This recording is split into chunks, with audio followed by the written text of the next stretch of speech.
गौतम जा अपनी जोरू को बोल, अभी थोड़ी देर में तैयार होकर नीचे आ जाना, वैसे भी सारे मेहमान आ चुके हैं।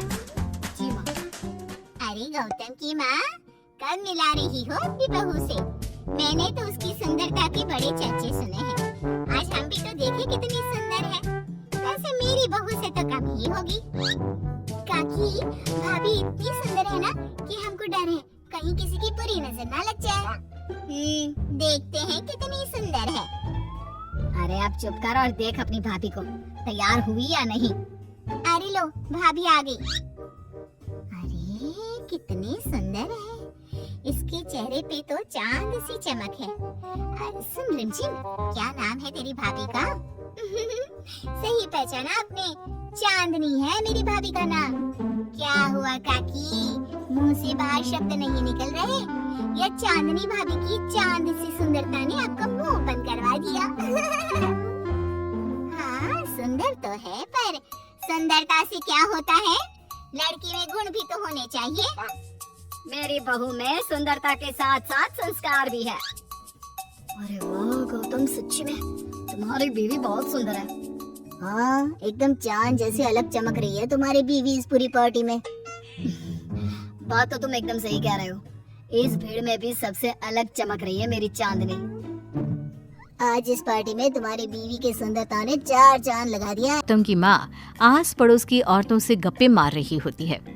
माँ जी, मेरी माँ की तबीयत थोड़ी खराब है, आप इजाजत दो तो क्या मैं और गौतम एक बार वहाँ हो आए? हाँ हाँ बहू, ठीक है, जब शाम को गौतम काम से आ जाए तो अपने मायके हो आना। ये क्या, उसने बोला और तुमने जाने दिया? हाँ, अभी उसने बताया तो सही, उसकी माँ की तबीयत खराब है। लेकिन तुमने जाने क्यों दिया? तुम्हें मना कर देना चाहिए था। लेकिन क्यों?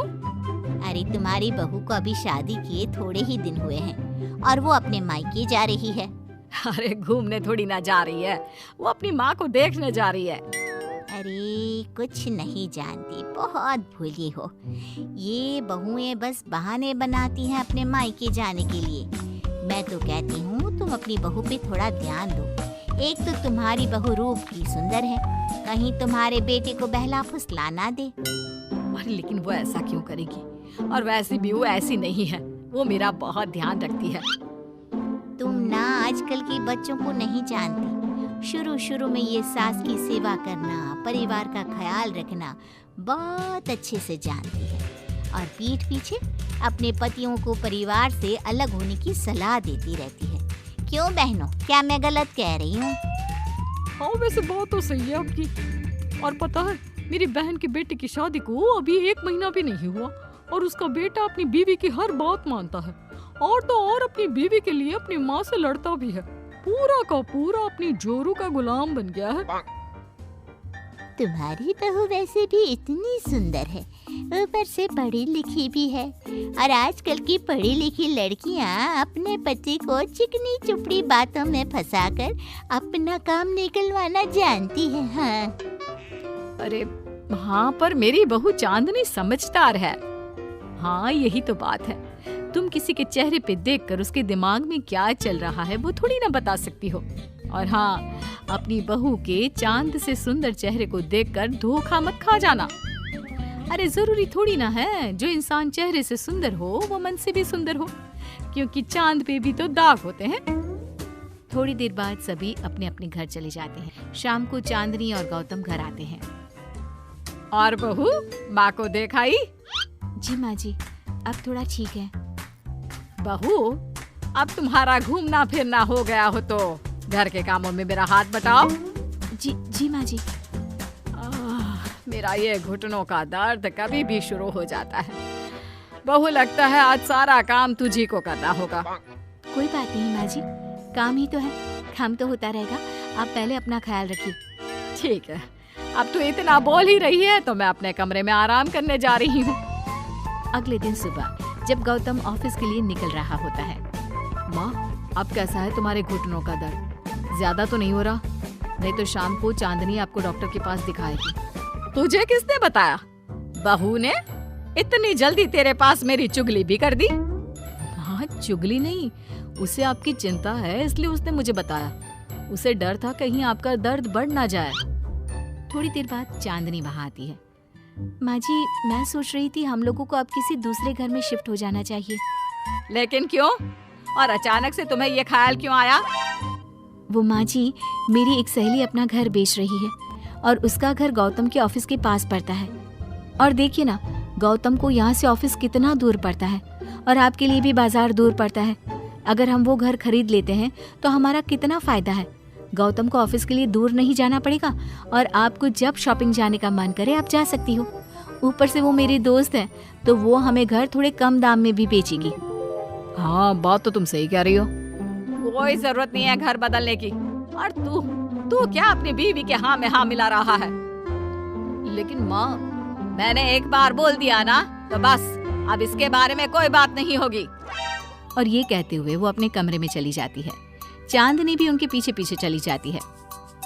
क्या हुआ माँ जी? मैं कुछ दिनों से देख रही हूँ आप कुछ अजीब सा बर्ताव कर रही हैं। क्या अजीब सा? ऐसा ही तो करती हूँ। अगर तू मुझसे घर के बारे में बात करने आई है तो पहले ही कह देती हूँ, बिल्कुल नहीं। नहीं माँ जी, घर के बारे में बात करने नहीं आई। माँ जी, मुझसे कोई गलती हो गई है क्या? अगर कोई गलती की है तो डांट दीजिए, बात कीजिए। पर माँ जी, ऐसा व्यवहार मत कीजिए। मैं बिल्कुल बुरा नहीं मानूंगी। और अगर आप अभी बताना नहीं चाहती तो आपका जब मन करे बता देना। मैं बस इतना ही कहने आई थी।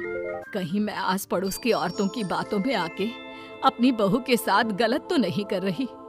और वैसे भी वो सही तो बोल रही थी। उसने मेरे और गौतम के बारे में ही तो सोचा। वो हमारे बारे में इतना सोच रही है और मैं दूसरों की बातों में आकर उस पर शक कर रही हूँ।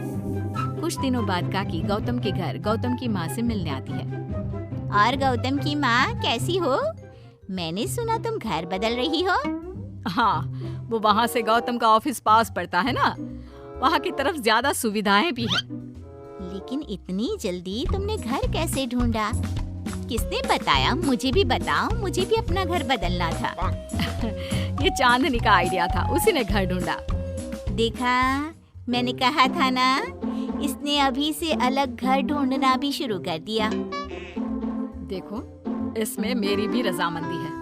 और तुम क्या मेरी बहू की जासूसी करने यहाँ आती हो या मेरा हाल चाल पूछने? मैं तो बस। और एक बात मेरी ध्यान से सुन लो, मेरी बहू भी सुंदर है, उसका मन भी उसी की तरह सुंदर है। और एक बात, चांद में दाग जरूर होते हैं, पर जिस तरह आसमान के सभी तारे मिलकर चांद जैसी चमक नहीं दे सकते, उसी तरह मेरी बहू चांदनी की सुंदरता और खूबियों की बराबरी तुम्हारी या और किसी की बहू नहीं कर सकती।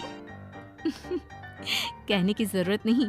काकी कोई भी जवाब दिए बिना चुपचाप वहाँ से उठकर चली जाती है।